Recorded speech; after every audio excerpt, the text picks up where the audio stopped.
Este es el episodio número 15. Bienvenidos a Sobremesa. Pastor, bienvenido. Nina, gracias. ¿Cómo estás? Muy bien. Contenta de que ya estamos en el programa número 15. Y la verdad de que todos estos programas han sido de mucha bendición para muchos de ustedes, para nosotros también. Y es un gusto estar aquí, Pastor. Sí, la verdad yo quiero agradecer a todos aquellos que se toman el tiempo para ver o escuchar la sobremesa. Significa mucho para nosotros y bueno, esperamos seguir adelante con el podcast y bueno, celebrar pronto los 30, luego los 60 y así hasta que el Señor quiera, ¿verdad? Así es. Sí, mientras tanto seguimos meditando en 1 Corintios, esta carta que la verdad es de que ha sido de mucha bendición, muy confrontante en muchos sentidos a toda la iglesia de Jesús. Y pues comenzamos, Pastor. ¿Comenzamos? Las preguntas que vamos a estar platicando el día de hoy están ya en 1 Corintios 4. Ya empezamos el capítulo 4. Así es.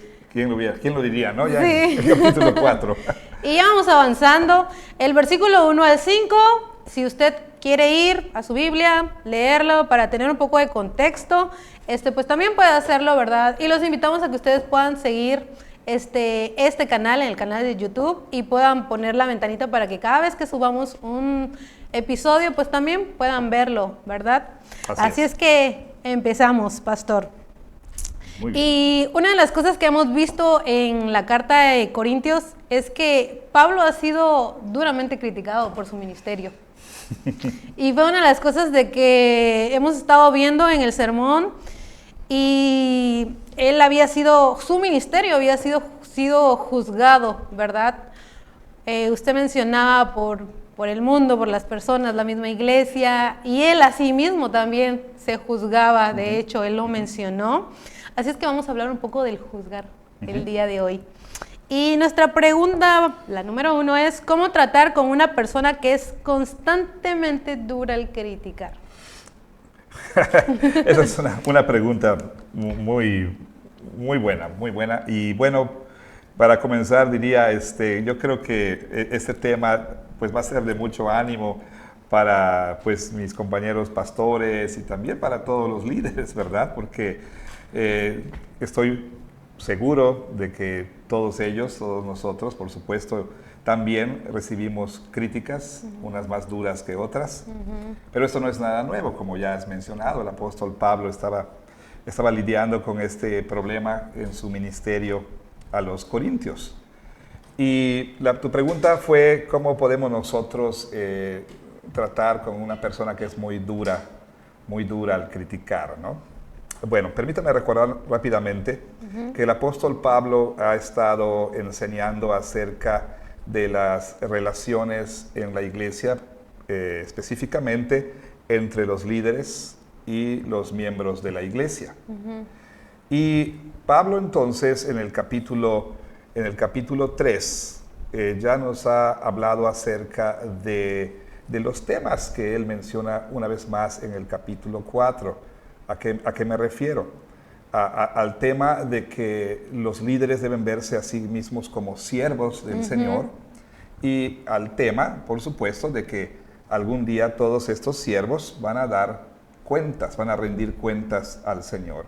En el capítulo 3 él usó, por supuesto, la ilustración de que la iglesia es un campo de labranza, es una viña, es una hortaliza, bueno, es un campo de cultivo, pues, y los líderes, los pastores, los ministros son labradores, son gente que trabaja en este campo que pertenece al Señor.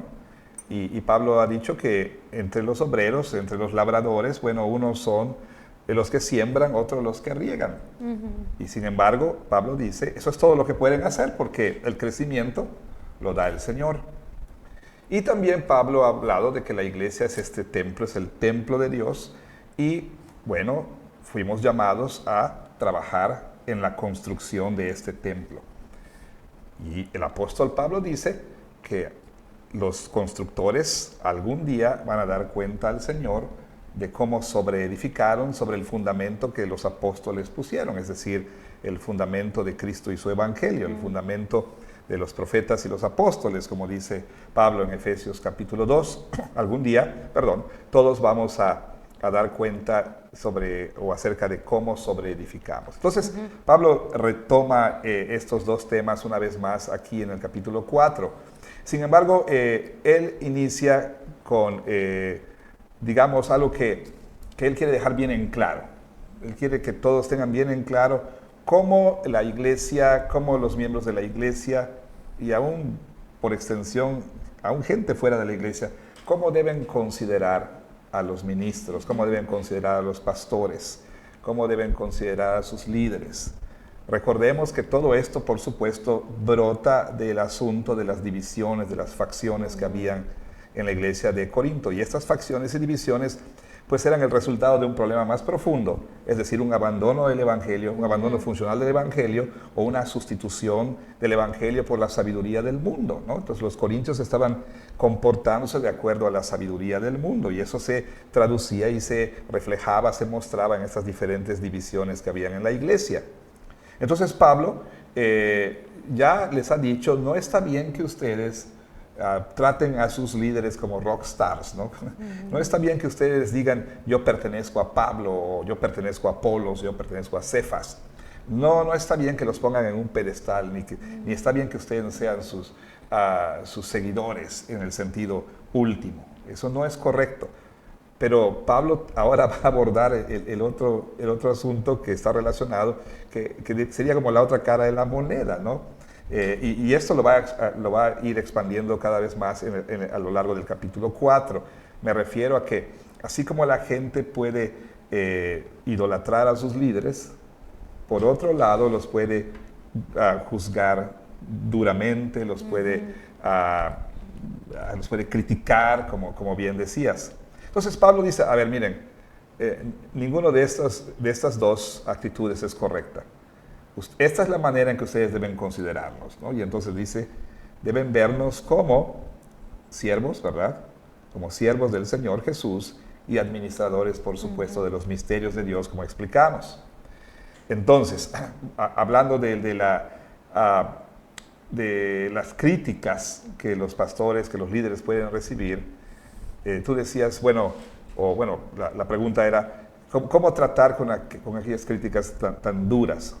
Decía yo el domingo que nos guste o no, siempre los líderes de la iglesia van a estar en el centro de la atención.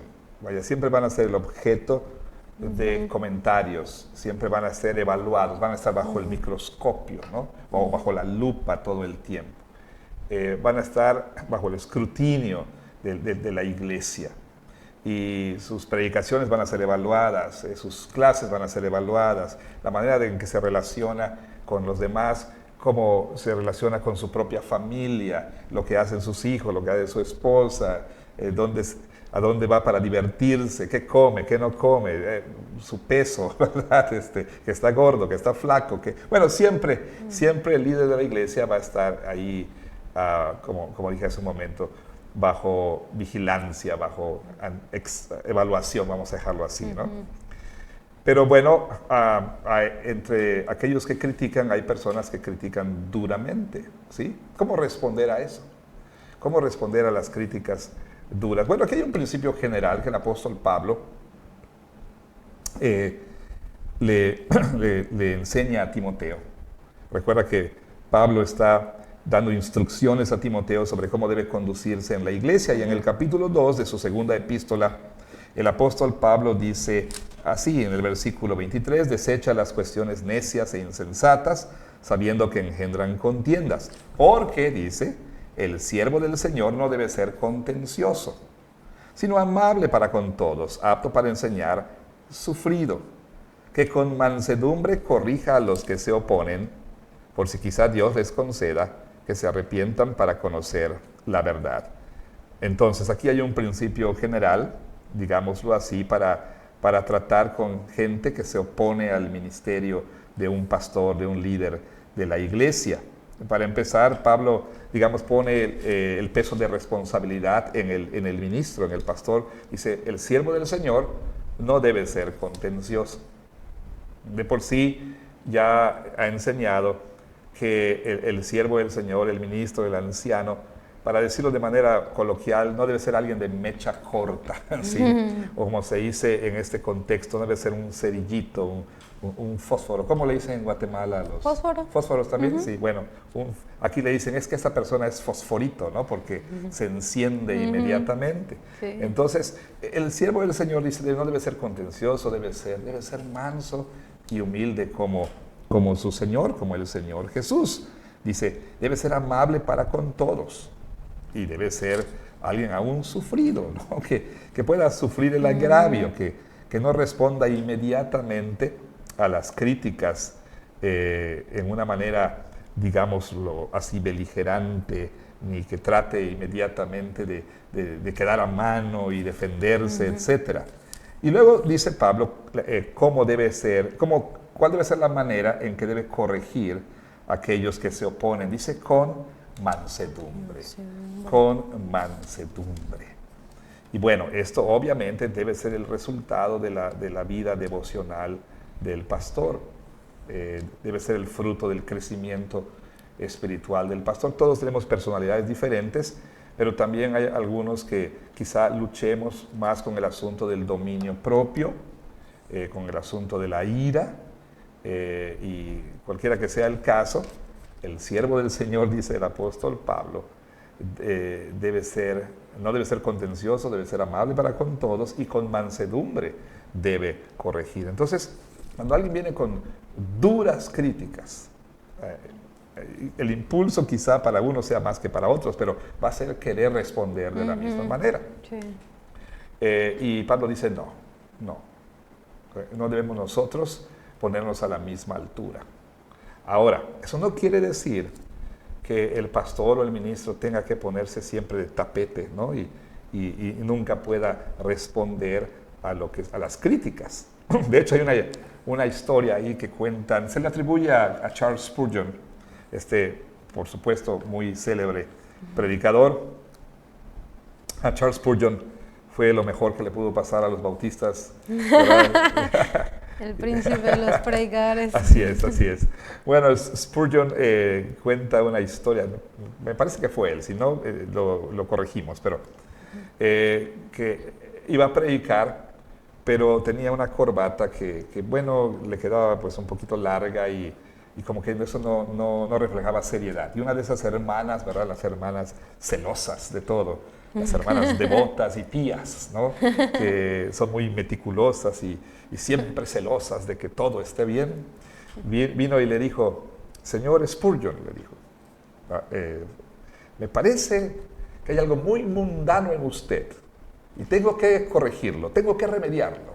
Y entonces fue por unas tijeras y entonces le dice, señor Spurgeon, tengo yo que cortarle su corbata porque es muy mundana. Y entonces el pastor le dice, hermanas, con todo gusto, pero también me parece que hay algo muy mundano en usted que hay que cortarlo. Pastor, con todo gusto, adelante, hermana, saque la lengua, le dice. Bueno, últimamente nuestro ejemplo es el Señor Jesús, y cuando estuvo siendo enjuiciado, él cayó en todo momento hasta que supo cuándo responder, y respondió con firmeza, ¿sí? Entonces yo creo que sí podemos corregir, pero con mansedumbre, ¿sí? No para quedar a mano, no a partir de enojo, de ira, pues al sentir que hemos sido lastimados en nuestro orgullo, ¿no? No para defendernos, sino con un deseo sincero de corregir a la persona. Entonces, me parece que ese sería el principio general para tratar con ese tipo de cosas. Sí, porque al final cuando somos criticados por X o Y cosa, como usted mencionaba, nuestro orgullo es expuesto. Sí, claro. Y obviamente en nuestra naturaleza pecaminosa como que queremos justificar, sí, pero es que es por esto, y no queremos dejar que realmente alguien nos diga que hay algo que no está bien, pero pues también Dios trabaja ahí en nuestro corazón para porque, claro, moldear. Pablo no dice aquí que no se corrija a los opositores, a los críticos, etcétera, o criticones, ¿no? Pero dice la manera en que esto debe ser hecho, dice con mansedumbre. Y pastor, entonces, ¿es malo juzgar? Pues todo depende de lo que quieras decir con juzgar. Digo, culturalmente hablando, el no juzguéis o no juzgarás se ha elevado a la categoría del 11º mandamiento, ¿no? Si algo valora la cultura a nuestro alrededor es eso, no juzgues para que no seas juzgado. Ajá, Digo, sí. aún hasta bíblicos se vuelven, ¿no? Los no creyentes, conocen pocos versículos, pero ese es uno de ellos, ¿no? Ajá. Que la cultura, por supuesto, usa todo el tiempo, que la gente usa todo el tiempo. No juzgues para que no seas juzgado. Bueno, si por juzgar te refieres a nosotros erigirnos como el juez de esa persona, eso no es correcto. Eso no es correcto porque, como el mismo Pablo dice, como la Escritura enseña, solamente hay un juez, solamente hay un Señor. Y precisamente lo que Pablo dice aquí, no juzguen nada antes de tiempo, porque el único que ha de juzgar, que tiene el derecho de juzgar, es el Señor, y Él lo hará en su venida. No te apresures a emitir juicios. Pero si con juzgarte lo que quieres decir es evaluar, hacer un juicio de valor, no creo que eso sea del todo incorrecto o malo. Creo que hay una manera apropiada para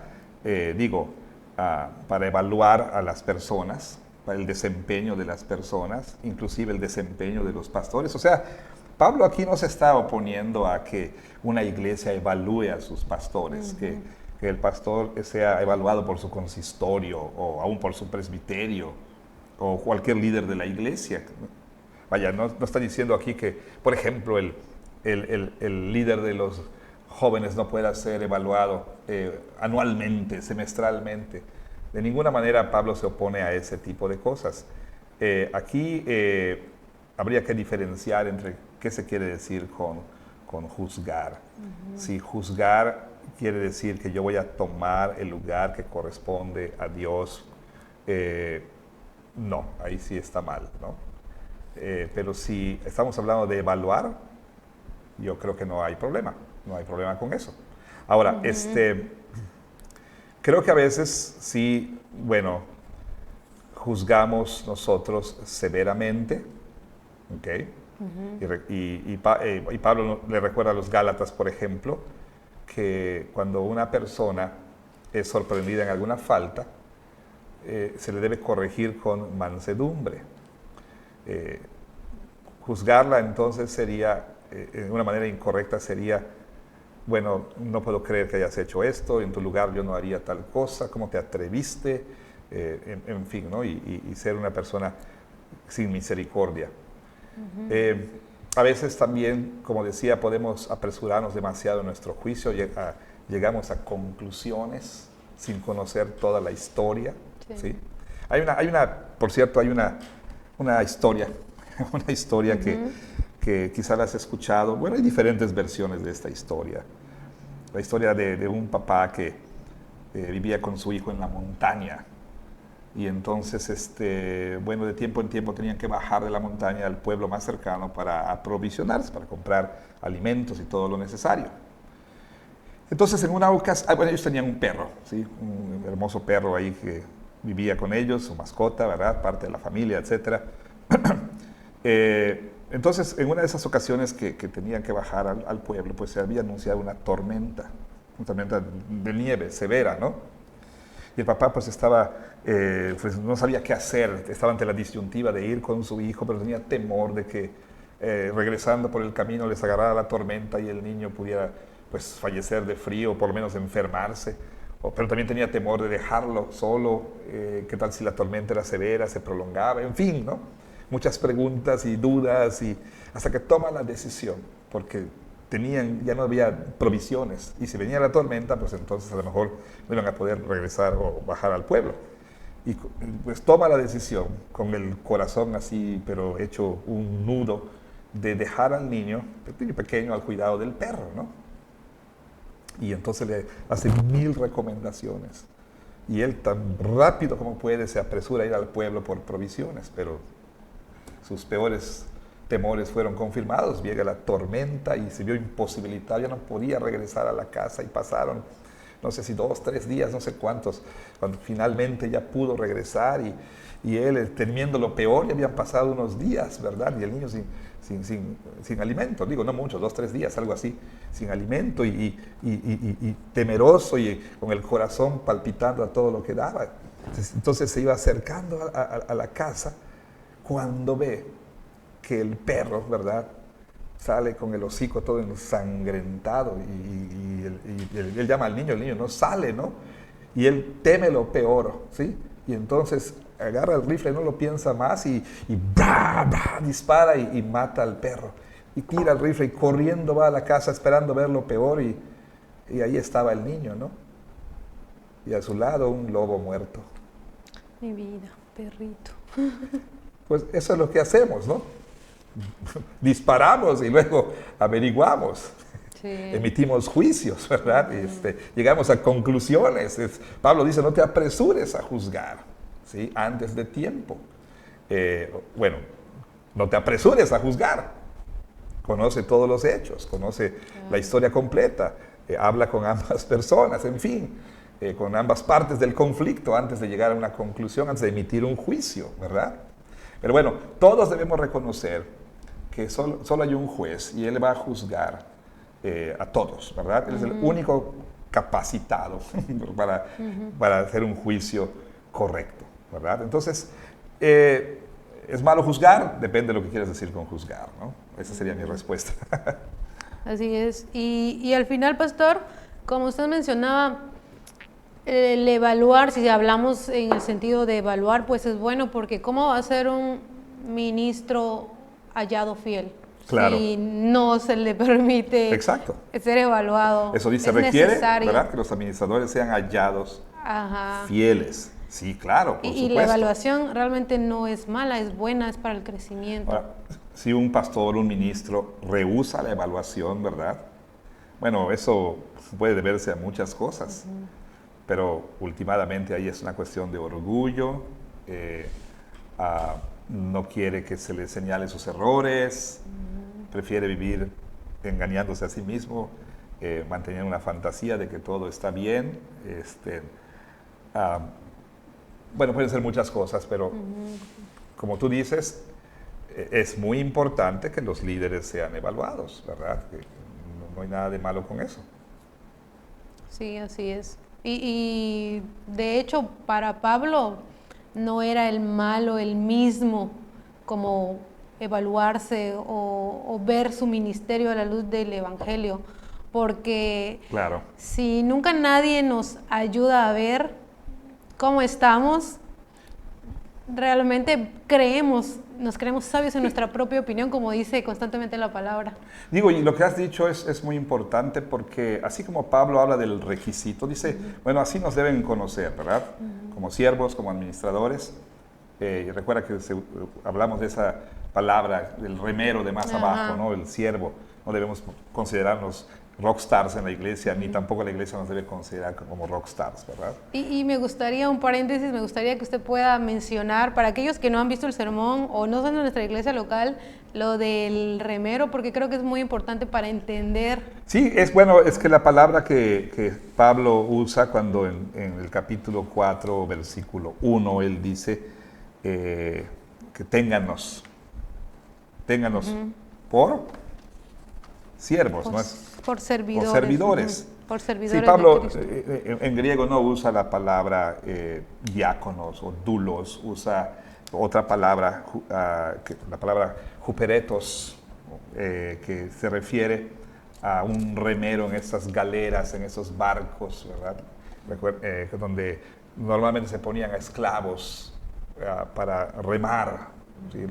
Las personas, digamos, más bajas en cuanto a clase y condición eran puestos ahí para remar e impulsar al barco. Entonces, esa palabra huperetos pues se refiere a aquellos que estaban en la cubierta de más abajo, ¿sí? El lugar quizá más indigno, lo más cercano al fondo del mar, por así decirlo, ¿no? Esa es la palabra que Pablo usa para describirse a sí mismo. Es lo que soy, soy este remero de más abajo, soy un servidor de Cristo, Él es el capitán y mi trabajo es impulsar su nave, ¿no? No se trata de mí, ni de mis propósitos, se trata de lo que el capitán quiera, ¿no? Entonces, sí, Pablo pues ha dicho, así es como nos deben considerar, ¿no?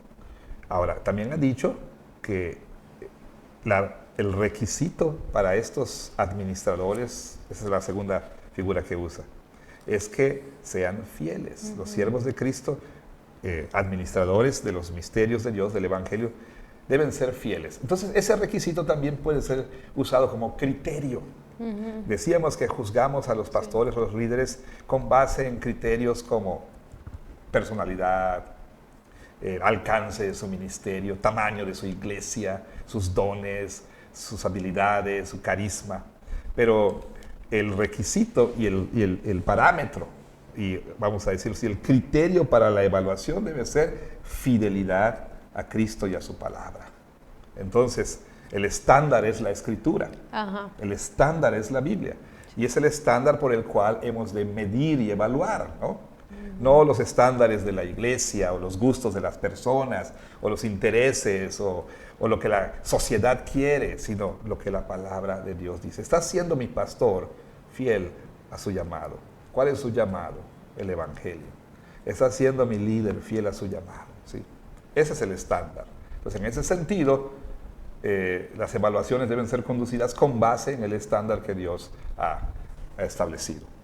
Y cualquier cosa que nosotros juzguemos, siempre tenemos que pasarlo por el filtro de la palabra. Así es. Porque al final nosotros podemos juzgar según nuestra propia opinión, según la cultura, sí, claro, según nuestras preferencias, pero cuando lo hacemos usando la palabra, pues ahí ya tenemos el estándar que Dios quiere, lo que Dios ha dispuesto. Cierto. Así es, gracias, pastor. Y hablando de Pablo como aquel que su ministerio era pues juzgado por la iglesia, por el mundo, él menciona que ni aún él mismo se juzgaba a sí mismo. En otras palabras, usted mencionaba que era como, mi conciencia está tranquila. Y hablando en cuestiones de conciencia, creo que es un tema un poco controversial que Pablo aborda, creo que va a abordar más adelante en esta misma carta.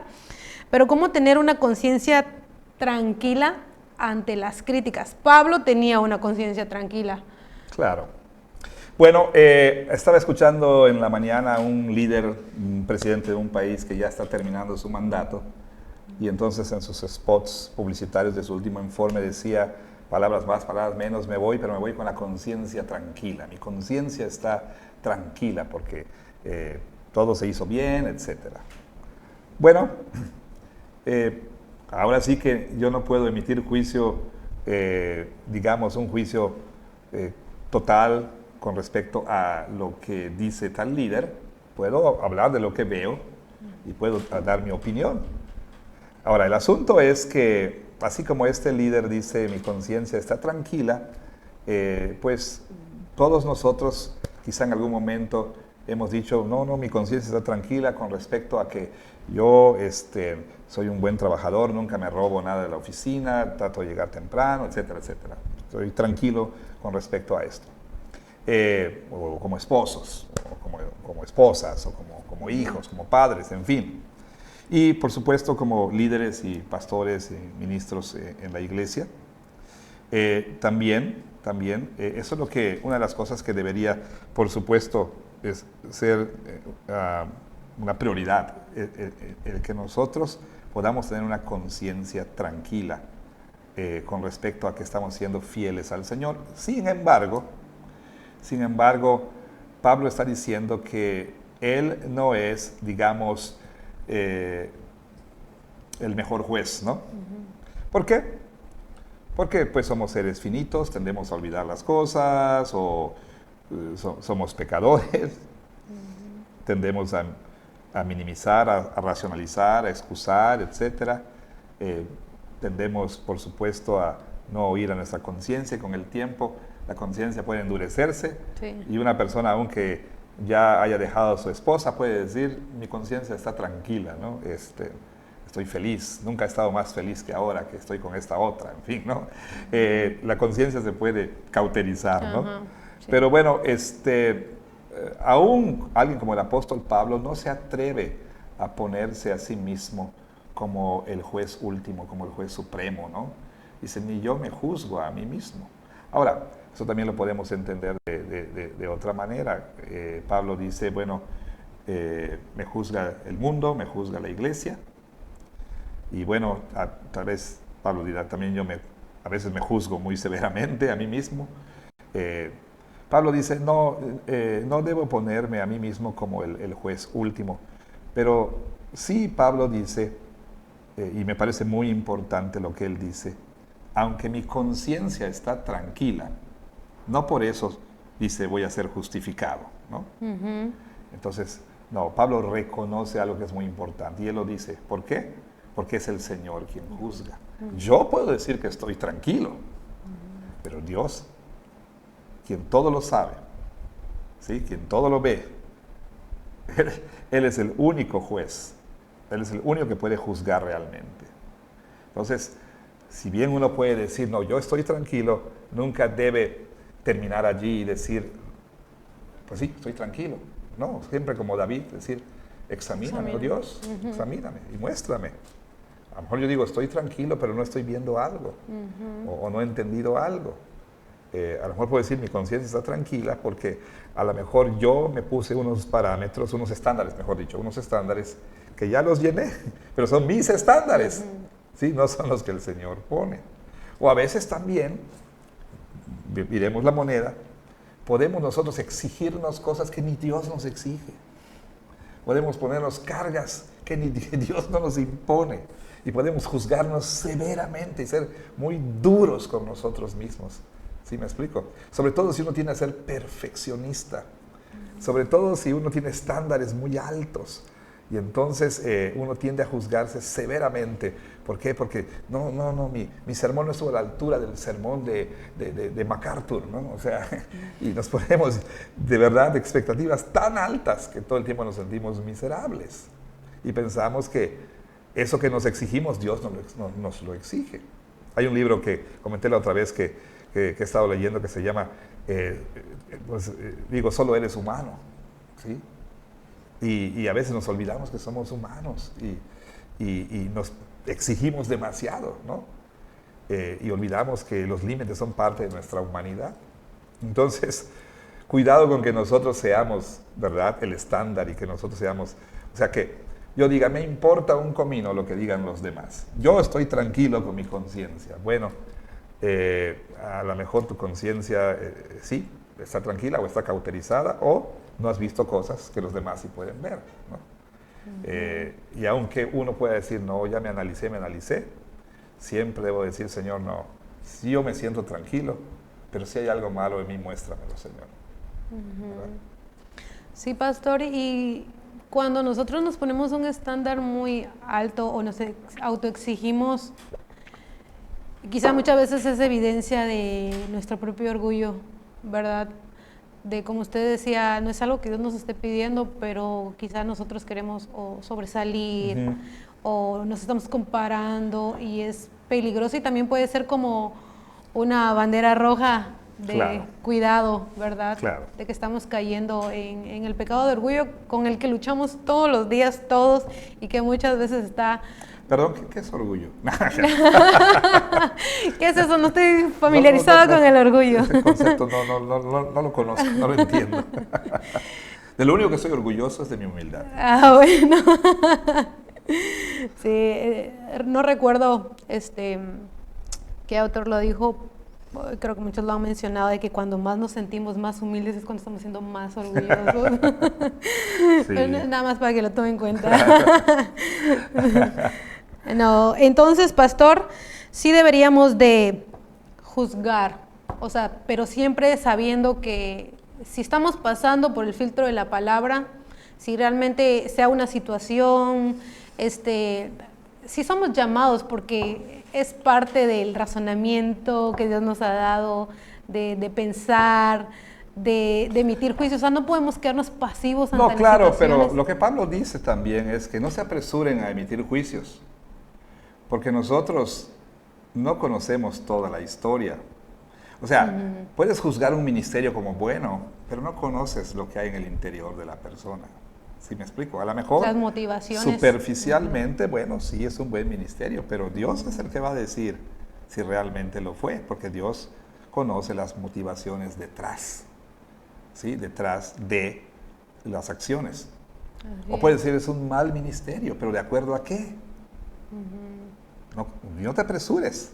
A lo mejor tú criticaste duramente a tu pastor y en ese día el Señor dirá, bien hecho, buen siervo y fiel. Bueno, creo que es el aviso, nos están diciendo que acabemos aquí o algo así.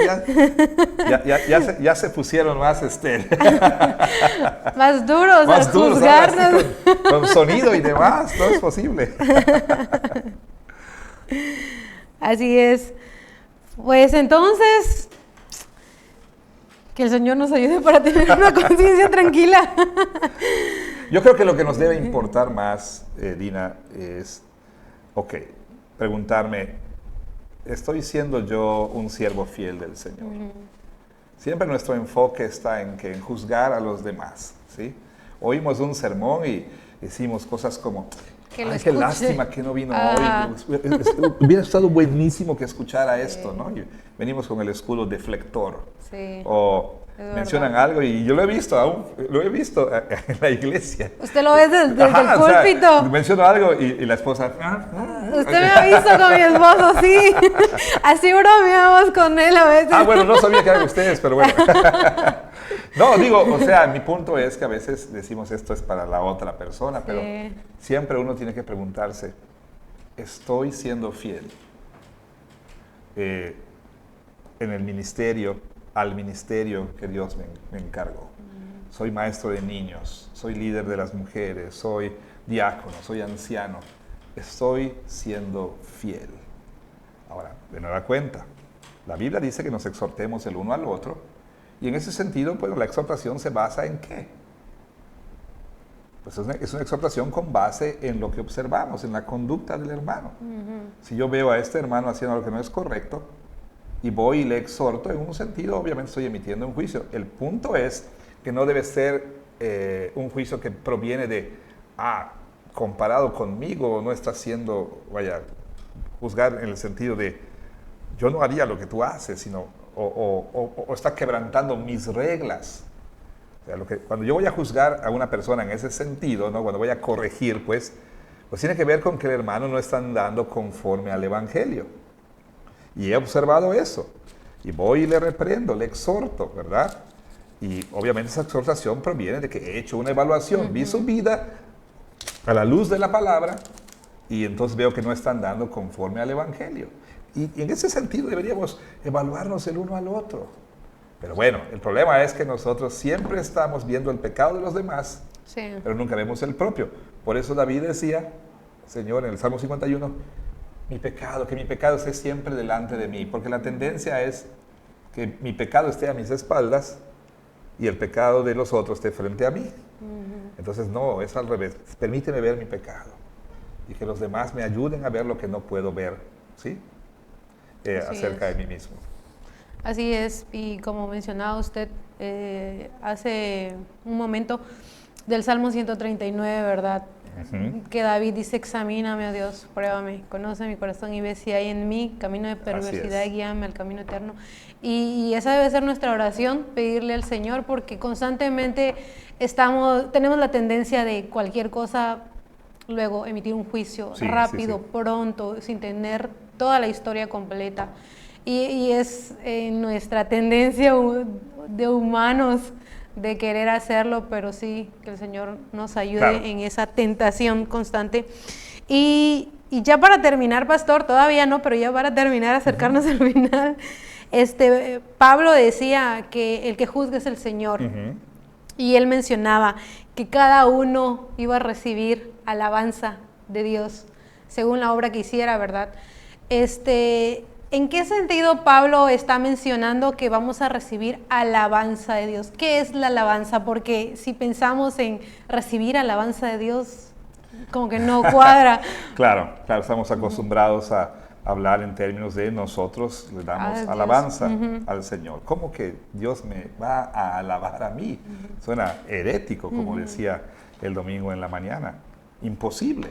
Bueno, no olvidemos lo que el Señor dice en los Evangelios, que en aquel día cuando comparezcamos ante su tribunal, el Señor dirá a algunos: bien hecho, buen siervo y fiel. Sobre poco has sido fiel, sobre mucho te pondré.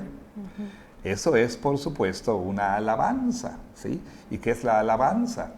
Pues el reconocimiento de virtudes o reconocimiento, por supuesto, de acciones bien hechas, ¿no? Y el Señor, con base en su justo juicio, y en su juicio completamente exhaustivo, total, etcétera, nada se le va a escapar, ni tampoco el Señor va a juzgar con balanzas injustas, ¿no? Y con criterios y parámetros equivocados, sin conocer la historia completa o a partir de malas motivaciones. No, por supuesto, nuestro Señor Jesús, el juez justísimo y santísimo y purísimo, ¿verdad? Él va a emitir el juicio perfecto. Nadie podrá decir absolutamente nada en su presencia. Ahora, el Señor, con base en ese conocimiento que tiene de todas las cosas, entonces dará alabanza a sus siervos en ese sentido. Ahora, obviamente los autores de los evangelios no van a poner, creo yo, esta es mi interpretación, ¿verdad? No van a poner todas y cada una de las palabras que Jesús va a decir, porque va a ser caso por caso. Claro. Y ese bien hecho, buen siervo y fiel podrá ser, por ejemplo, bien hecho, Dina, me serviste en el podcast La Sobremesa y lo hiciste con una motivación correcta, ¿no? Era un pequeño podcastcito que oían 3 o 4, pero sobre poco me fuiste fiel, sobre mucho te pondré, ¿no?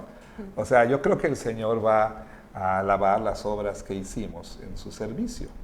Lo hace el Señor Jesús con las iglesias, ¿verdad? En Apocalipsis, capítulos 2 y 3. Comienza el Señor sus mensajes a las iglesias precisamente con felicitaciones. Conozco tu obra y tu arduo trabajo y que tienes paciencia y no has negado mi nombre. Esas son alabanzas y son más específicas, ¿no? Y en ese día yo creo que el Señor va a decir: bueno, mi siervo, yo vi que tú hiciste esto, y lo hiciste, y bueno, y cada uno, por supuesto, por eso dice, cada uno recibirá su alabanza. No va a ser así como que la misma frase: bien hecho, buen siervo y fiel, entra en el gozo de tu Señor. Bien, ¿sí me explico? ¿Sí? Cada uno recibirá su alabanza conforme a lo que haya hecho. Como dice Pablo, sea bueno o sea malo.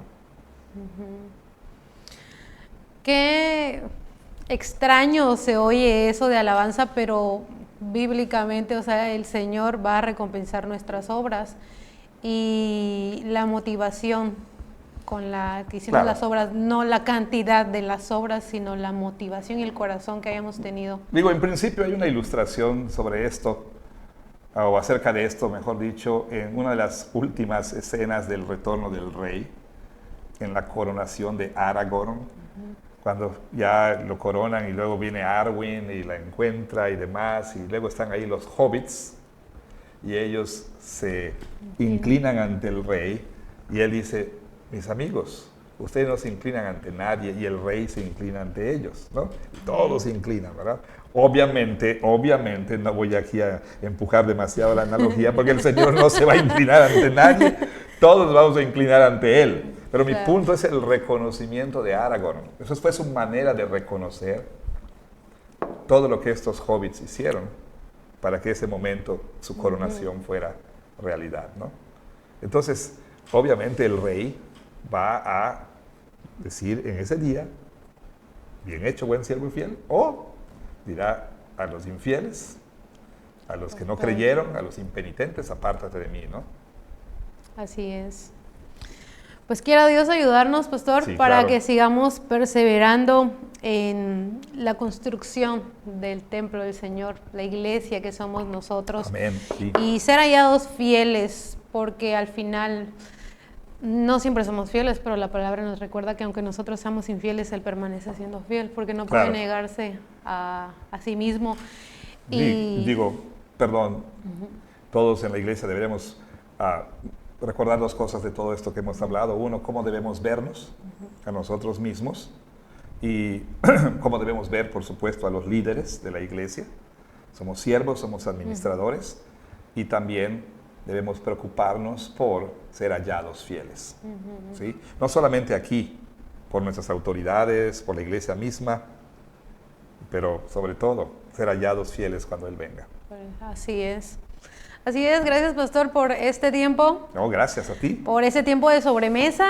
Hermanos, si llegaron hasta aquí, muchas gracias por estar en este programa. En el programa número 15 y esperamos... A ver. ¿Cómo que si llegaron hasta aquí? Si llegaron hasta este momento de la grabación. O sea... No hasta este programa. No, digo, asumes que la gente se va a aburrir a la mitad y va a decir, no. No. No, termínalo, hermanos, termínalo. Aunque sea en partes, un pedacito cada día, ¿verdad? Pero... A veces pasa que por X o Y cosa, pues le damos pausa, pero continuamos. Si llegamos hasta aquí, hazme el favor. Bueno, hermanos, muchas gracias por escuchar esta sobremesa, por vernos y esperamos que sigan sintonizando, viendo esta sobremesa. Por favor, los animamos para que puedan también, como yo, que estoy acompañando al pastor aquí, siendo enriquecida con la palabra del Señor. Pastor, gracias por estar aquí. Gracias, y si Dios quiere nos vemos en la emisión número 16, ¿verdad? Así es. Hasta la próxima. Bueno, y ya nunca regresamos. Ya que no hay preguntas, esta fue la última edición de Sobremesa. Tuvimos una abrumadora cantidad de preguntas, hermanos. Y no podemos con tanto. La verdad, no supimos cuáles escoger, porque todas son igualmente buenas. Importantes. Y por temor a ofender a las personas, o por temor a decepcionarlas o desanimarlas, decidimos que mejor cancelamos la sobremesa. Eso no se la quiere nadie. Muy bien, es un gusto para mí poder estar en este episodio y poder pues compartir un poco más sobre preguntas que surgen del sermón. Claro. Otra vez. Lo